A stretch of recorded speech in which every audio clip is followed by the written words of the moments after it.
नमस्ते। आज मैं अपने इस पॉडकास्ट की शुरुआत एक कहानी से करती हूँ जो मुझे बहुत ज़्यादा पसंद है। और एक जंगल था। जंगल में बहुत सारे वो रहते थे जानवर। उसमें चिड़िया भी थी, गिलहरी, चिड़िया और शेर, हाथी, चीता सब थे। अचानक ही जंगल में आग लग गई। आग लग गई तो सारे जानवर भाग गए। सब भाग के निकले, सबको अपनी जान की परवाह थी, सब लोग निकल निकल के भागे। पर एक चिड़िया थी जो जंगल से नहीं निकल रही थी। लोग कहने लगे कि चिड़िया तुम क्यों नहीं निकल रही हो जंगल से।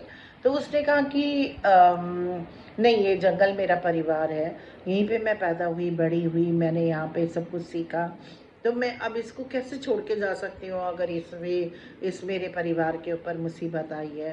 तो उसने कहा तुम क्या करोगी कि मैं जंगल की आग बुझाऊंगी। तो सब लोग हंसने लगे कि तुम जरा सी चिड़िया, तुम क्या कर पाओगी, कैसे जंगल की आग आग बुझाओगी।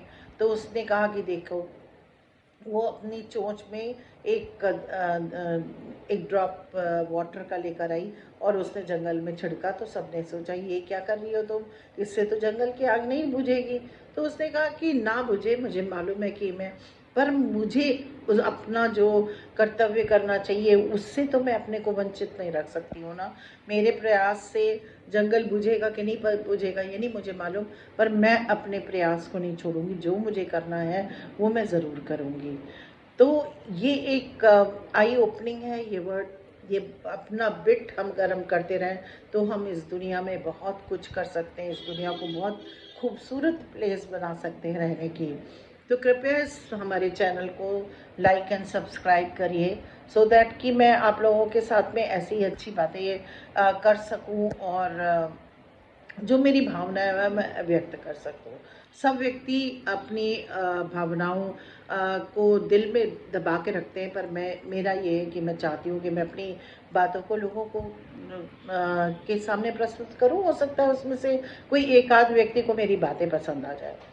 तो कोई और नहीं, कोई गैर नहीं। और सिक्के से वस्तु, वस्तु से विवेक और विवेक से ज़्यादा हमको अपने दिल को की भावनाओं को समझना चाहिए।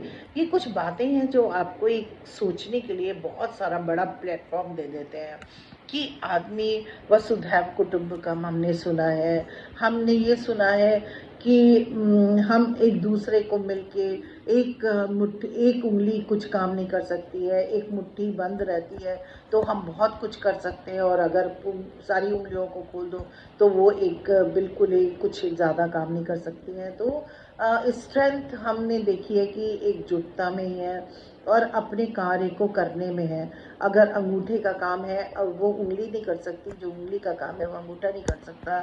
ऐसे ही हम अपनी ज़िंदगी में हर का काम अलग अलग बटा हुआ है। अगर हम अपना छोटा छोटा बिट इस संसार को, इस सोसाइटी को देते रहें तो बहुत हम कुछ इस संसार में खूबसूरती ला सकते हैं। हम एक्चुअली में देखा जाए तो इतना हम आधुनिकता की दौड़ में फंस गए हैं कि हमारे अंदर से एक मानवता, जो एक मानवता का स्रोत बढ़ता बहता था। पहले के ज़माने में मैंने देखा, मेरी माँ लोग ना उनके पास एसी था, ना उनके पास मेरे घर में भी जो है वो जो ये आपका गैस है और ये प्रेशर कुकर है, ये बहुत लेट आया।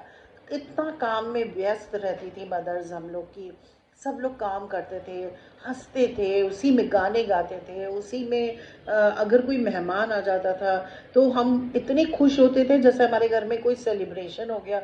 बच्चे तो इसलिए खुश होते थे, हम लोग तो इसलिए खुश होते थे कि अब मम्मा जो है ना कुछ और स्पेशल खाना बनाएगी। अब मम्मी इसलिए खुश होती थी कि अरे हमारे घर में मेहमान आए हैं, तो मेहमान के लिए हम कुछ भी करने को तैयार रहते थे। अगर उस समय का समय देखिए, आप इस समय का समय देखिए तो कितना फ़र्क हो गया है। हम लोग के यहाँ जब खाना बनता था तो पहली रोटी गाय की, फिर कुत्ते की, और फिर एक दाल रखी जाती थी कि कोई मेहमान, मतलब किसी और के लिए कि कोई अगर कोई और भी आ जाए तो उसके लिए भी एक रोटी बची हुई रहनी चाहिए। तो ये सोच, ये विचार, ये सनातन धर्म, उसका ये व्यवहार इतना खूबसूरत, इतना अच्छा, और इतना अच्छा था कि हम ये सब कहाँ चला गया है। हम किस दौड़ में हैं, हम कहाँ फंसे हुए हैं, कुछ भी समझ में मुझे नहीं आता। आजकल के बच्चों को देखती हूँ, अपनी सगी बुआ के घर में जाने के लिए भी हमको उनको फ़ोन करके इजाज़त लेनी पड़ती है। हमारे यहाँ तो हमारी बुआ कभी आज तक कभी किसी का लेटर भी नहीं आया कि हमारे यहाँ, हमें याद है वो लोग आ जाती थी। वो आती थी तो मेरे पापा मम्मी इतने खुश हो जाते थे जिसकी कोई हद नहीं, कि अब आ गई हैं, अब ये मेरे घर में मेरे और मेरी बुआ तो कि एक बुआ ऐसी थी कि बिल्कुल गृहस्थी संभाल लेती थी। मम्मी को इतना सुकून, इतना आराम मिल जाता था। तो जब मेरी बुआ लोग वापस जाती थी तो मम्मी लोग रोती थी। अब तो वो देखने को नहीं मिलता। ननद भाभी को फ़ोन करती है, मैं आपके घर आ जाऊँ, भाभी ननद को फ़ोन करती है, आप अगर फ्री हो तो मैं आपके घर में आ जाऊँ। ये क्या चल रहा है, ये कैसी फॉर्मेलिटी की लाइफ हो गई है। हम इतने बड़े अपने, एक तो ऑलरेडी हमारे घर में अब ना तो कोई परिवार है, ना कोई कुछ है, ना बुआ ना चाचा, एक बच्चा, दो बच्चे, आज ये ज़माना हो गया है। न तो बच्चों को सोशलाइजेशन की बात रह गई है। मैं आपको अपने घर की बात बताती हूँ। बहुत साधारण परिवार से जन्म हुआ था। मेरे पापा ज़्यादा बहुत बड़े नहीं थे, और हम लोग उस ज़माने में, मेरे को नहीं लगता कि किसी का घर में भी बहुत लग्जूरियस बाथरूम होता होगा या कुछ भी होता होगा। तो उस बाथरूम में मेरा बेटा जो एक ज़माने में 7 स्टार से कभी भी नीचे नहीं रहता था, वो लोग उस बाथरूम में नाली में कपड़ा लगा देते थे। मेरी बहन के बच्चे, मेरे बच्चे और सारे भाई भतीजे गर्मियों की छुट्टी में इकट्ठे होते तो उसमें पानी भर के उसमें ऐसे तैरा तारी, उसी में छपर छपर, उसी में सब कुछ। अगर अब के बच्चों को उस बाथरूम में अगर हम भेज देना तो वो शायद नहाए भी ना वहाँ पर, क्योंकि कोई टाइल्स वगैरह थी नहीं, ऐसे ही सीमेंटेड हुआ करते थे। तो वो हम पे लग्जरी नहीं थी, पर हम पे कितना प्यार था, कितनी चीज़ें थी। अभी भी मेरा बेटा सिंगापुर में चला गया था, रहता था, और वाइस प्रेसिडेंट हो गया था बीसीजी में भी, और उस अर्न्स्ट एंड यंग में भी। इतनी हाई पोस्ट पे भी रहने के बावजूद उनको अपने बचपन का वो पीरियड इतना याद है, वो सब बातें इतनी करते थे। तो इसका मतलब लग्जरी में तो कोई प्यार है नहीं। प्यार तो आपस के सानिध्य में बैठ के हंसने और आपस में एक दूसरे से मिलने में ही है। और मैंने ये देखा कि हमारे बच्चे जो हैं वो किसी के घर में भी चले जाते थे। पहले पहले सबके घर में एसी नहीं लगा होता था, और हमारे घर में हमेशा से एसी था। हम लोग ने हमारे पास एसी को हुए हुए कम से कम 45 साल से हमारे पास एसी है। तो वो लोग कभी कंप्लेन नहीं करते थे किसी के घर में जाके कि बहुत गर्मी लग रही है, बड़ा सफोकेटिंग है, लाइट भी नहीं, कई बार तो लाइट भी नहीं आती थी। पहले तो कंटिन्यूअसली आपको लाइट भी नहीं मिलती थी। तो लाइट भी नहीं आ रही है, पंखा चल रहा है, बच्चा सिंगापुर से आ रहा है, लोग उसको खाने पे बुला रहे हैं, हम लोग जा रहे हैं, लाइट चली गई है, एसी है नहीं, पर वो आज तक ये नहीं कहता था कि it's a very humid, it's a very bad, very pathetic, कभी आज तक नहीं कहा। इतने प्रेम से जो है उसमें कैंडल लाइट में भी खाना खाया, पसीने बह रहे हैं, तब भी खुश होकर के और तारीफ कर कर के, नानी आपने ये बड़ा अच्छा बनाया, नानी आपने वो बहुत अच्छा बनाया। तो मुझे ये समझ में नहीं आता कि इस तरह की भावनाएं कहाँ चली गई हैं। अगर हम किसी के लिए एक के कुछ भी हेल्प करते हैं तो हम उसका इतना गाना गाते हैं जिसकी कोई हद नहीं। हम, ये सोसाइटी हमारी ही अपनी है, हमको इसमें अपना एक कहते हैं ना कि हमारा, हम इसमें हमारा बिट होना चाहिए, हमारी भी कुछ सहभागिता होनी चाहिए अपने देश को बड़ा करने में, बढ़ाने में। अगर मैं कुछ कर रही हूँ बच्चियों के लिए तो मैं कोई एहसान नहीं कर रही हूँ। मैं सिर्फ इस बात की मुझे खुशी है कि मेरे बच्चे जो निकल रहे हैं और वो इतने अच्छे से फलित फूलित हो रहे हैं, वो अपनी रोटी कमा रहे हैं। जो बच्चे खाने के लाले पड़े थे, आज वो बच्चे सरप्लस मनी में हैं और अपने लिए अच्छे कपड़े का पहन पहन के फ़ोटो खींच के भेजते हैं। तो ये सारी चीज़ें अगर समाज में चलती रहती हैं तो समाज में संतुलन रहता है, खूबसूरती रहती है, प्यार रहता है, मोहब्बत रहती है। और अगर हम इसको ही छोड़ दें तो दुनिया क्या रहेगी। आज मैं बहुत ही अपने को गौरवान्वित महसूस करती हूँ जब मैं मिस्टर मोदी जी को देखती हूँ। मोदी जी हमारे अपने सबको सबका साथ सबका विकास की बात करते हैं, और उन्होंने गरीबों को इतने मकान दिए और सब कुछ, मतलब गैस दिया, खाना दिया।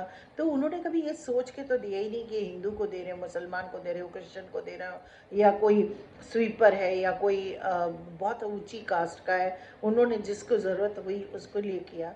तो ये भावना से देखिए आज 10 साल में इस सद्भावना देश को कहाँ से कहाँ पहुँचा दिया।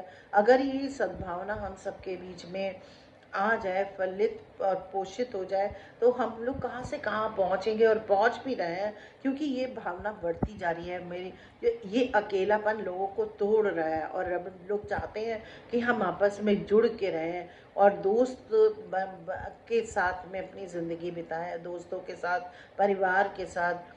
अब जो एकल परिवार की भावना लोगों के दिल में आ गई थी, अब धीरे धीरे लोग चाहते हैं कि मैं अपने पेरेंट्स के साथ में रहूं, जिससे बच्चों के अंदर एक संस्कार जागृत हुए, क्योंकि बच्चे भी तो संस्कार अपने परिवार से ही लेते हैं। आज हमारे परिवार में बच्चे अगर अच्छे बने, तो उन्होंने बचपन में संस्कार से देखा है कि अपनी नानी के साथ, अपने दादू दादी के साथ और अपने बुआ फूफा के साथ, सबके साथ हम लोगों का किस तरह का संबंध था, कैसे सब लोग आके रहते थे, महीने महीने रह जाते थे, महीनों में हमारे घर में रहते थे। हमारे पास जब अरुण डॉक्टर साहब काम अपना पढ़ रहे थे, तब भी हमारे पास हमें खुशी होती थी जब हमारे घर में सब लोग आते थे। और आज हमारे पास बहुत कुछ है, तो हम तब भी हमें बहुत खुशी होती है कि हम लोग के घर में सब लोग आते हैं और हम लोग रहते हैं और खुश होकर रहते हैं। तो ये सद्भावना की एक जोत हम लोग सब मिल के जलाएं, तो ये संसार बहुत खूबसूरत, बहुत अच्छा हमारी। और ये जो गैजेट्स है ना, ये हमें हेल्प देते हैं, ये हमें प्यार नहीं देते हैं।